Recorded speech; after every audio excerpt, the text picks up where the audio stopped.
ভারতের বিজনেস আর টেক দুনিয়ায় আজ ঠিক কি ঘটল চলুন দেখে নেওয়া যাক। আজকের সবচেয়ে বড় খবরগুলো আমরা স্লাইডের মাধ্যমে সহজ করে বুঝে নেব। দিনটা শুরুই হয়েছে একটা ভাইরাল লাইন দিয়ে। সোশ্যাল মিডিয়াতে সবাই এটাই বলছিল। কথাটা শুনতে মজার হলেও এর পেছনেই কিন্তু লুকিয়ে আছে দিনের সবচেয়ে বড় খবরটা। বাজারে একটা বিশাল ধস নেমেছে। তো আজ আমরা কি নিয়ে কথা বলবো? প্রথমে দেখব বাজারে কেন এমন সুনামি এলো। তারপর দেখব আরবিআই কিভাবে একটু স্বস্তি দেওয়ার চেষ্টা করছে। ভারতের শিল্পজগতে কি নতুন পদক্ষেপ নেওয়া হয়েছে সেটাও জানব। আর শেষে আমাদের মতো সাধারণ গ্রাহকদের জন্য কি নতুন গ্যাজেট এলো সেটাও থাকছে। তাহলে চলুন সরাসরি আজকের সবচেয়ে বড় প্রশ্নটা দিয়েই শুরু করা যাক। বিনিয়োগের প্রায় প্রত্যেকটা জায়গায় যেন একটা সুনামি বয়ে গেছে, কিন্তু হঠাৎ করে এমনটা হলো কেন? শুধু অঙ্কটা একবার ভাবুন। $2 ট্রিলিয়ন, মাত্র 4 মাসের মধ্যে ক্রিপ্টো মার্কেট থেকে এই বিশাল অঙ্কের টাকা যেন হাওয়া হয়ে গেছে। মানে গত অক্টোবরে যেখানে এর ভ্যালু ছিল রেকর্ড $4.3 ট্রিলিয়ন, সেটা এখন কমে দাঁড়িয়েছে মাত্র $2.3 ট্রিলিয়ন। বিশাল পতন, তাই না? আর এই পতনের ধাক্কাটা যে শুধু ক্রিপ্টোতেই লেগেছে তা কিন্তু নয়। রুপো আর বিটকয়েন এই দুটোই তাদের সর্বকালের সর্বোচ্চ দাম থেকে প্রায় 40% নিচে চলে এসেছে। মানে পতনটা যে কতটা ব্যাপক ছিল এটা থেকেই বোঝা যাচ্ছে। এমনকি যাকে আমরা সবচেয়ে নিরাপদ বিনিয়োগ বলে ভাবি, মানে সোনা, সেটাও কিন্তু এই ধাক্কা থেকে বাঁচতে পারেনি। সোনা তার রেকর্ড দাম থেকে প্রতি ইউনিটে প্রায় 44,000 টাকা কমে গেছে।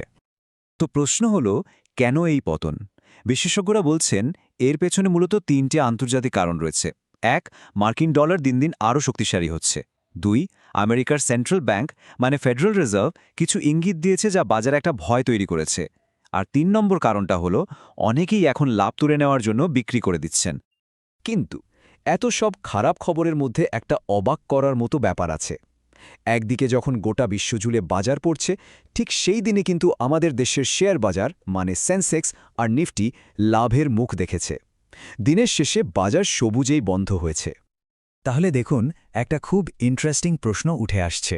যখন সোনা রূপোর মতো ট্র্যাডিশনাল সেফ ইনভেস্টমেন্ট এবং ক্রিপ্টোর মতো নতুন অ্যাসেট দুটোই পড়ছে, তখন একজন বিনিয়োগকারী যাবেনটা কোথায়?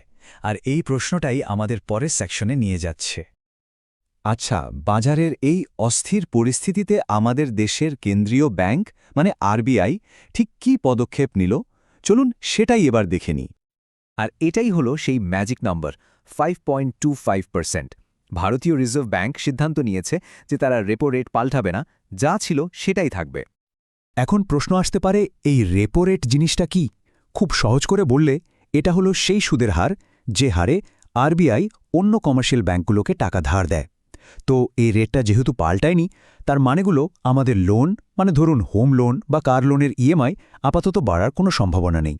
এটা সাধারণ মানুষের জন্য বেশ বড় একটা স্বস্তির খবর। আর আরবিআই গভর্নর যা বলেছেন তা থেকে বিষয়টা আরও পরিষ্কার।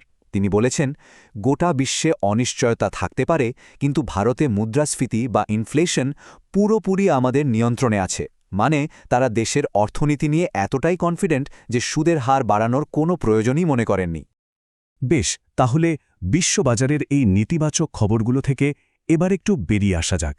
চলুন এবার দেশের ভেতরের কিছু পজিটিভ খবরের দিকে নজর দিই, যেগুলো দেখাচ্ছে যে ভারতের অর্থনীতি আসলে কতটা সচল। মাহিন্দ্রা একটা বিশাল ঘোষণা করেছে। তারা মহারাষ্ট্রের নাগপুরে তাদের সবচেয়ে বড় ম্যানুফ্যাকচারিং প্ল্যান্ট তৈরি করতে চলেছে, যাকে বলা হচ্ছে সুপার প্ল্যান্ট। এখানে গাড়ি আর ট্র্যাক্টর তৈরি হবে। আর এর জন্য আগামী 10 বছরে প্রায় 15,000 কোটি টাকা বিনিয়োগ করা হবে। এটা মেক ইন ইন্ডিয়ার উদ্যোগের জন্য একটা বিরাট বড় ব্যাপার। ম্যানুফ্যাকচারিংয়ের পর এবার আসা যাক সার্ভিস সেক্টরে। এখানেও একটা বড়সড় পরিবর্তন এসছে। দেশের প্রথম কোঅপারেটিভ বা সমবায় ভিত্তিক ক্যাব সার্ভিস ভারত ট্যাক্সি চালু হয়েছে। এর সবচেয়ে বড় আকর্ষণ হল এটা জিরো কমিশন মডেলে চলে, মানে চালকরা তাদের ন্যায্য ভাড়াটা সরাসরি পেয়ে যান। আর যাত্রীদের জন্যও ভালো খবর, কারণ এখানে সার্জ প্রাইসিং বা হঠাৎ করে রাইড ক্যান্সেল হওয়ার মতো ঝামেলাগুলো থাকবে না। তো চলুন এবার আলোচনার একেবারে শেষ পর্বে চলে যাই। এবার কথা বলবো এমন কিছু নতুন গ্যাজেট নিয়ে যা সরাসরি আমাদের দৈনন্দিন জীবনে কাজে লাগবে। স্যামসাং ভারতের বাজারে একটা নতুন বাজেট 5G ফোন এনেছে, নাম গ্যালাক্সি A07 5G। যাদের কম দামে একটা ভালো 5G ফোন দরকার, তাদের জন্য এটা দারুণ অপশন হতে পারে।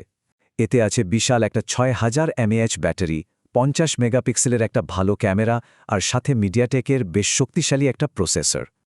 গরমের জন্য এলজি একটা নতুন এয়ার কন্ডিশনার সিরিজ এনেছে, যেটা বিশেষভাবে ভারতের আবহাওয়ার কথা ভেবেই তৈরি। এর মধ্যে একটা স্মার্ট ইনভার্টার কম্প্রেসর আছে, যা খুব তাড়াতাড়ি ঘর ঠান্ডা করে, আবার ইলেকট্রিক বিলও বাঁচায়।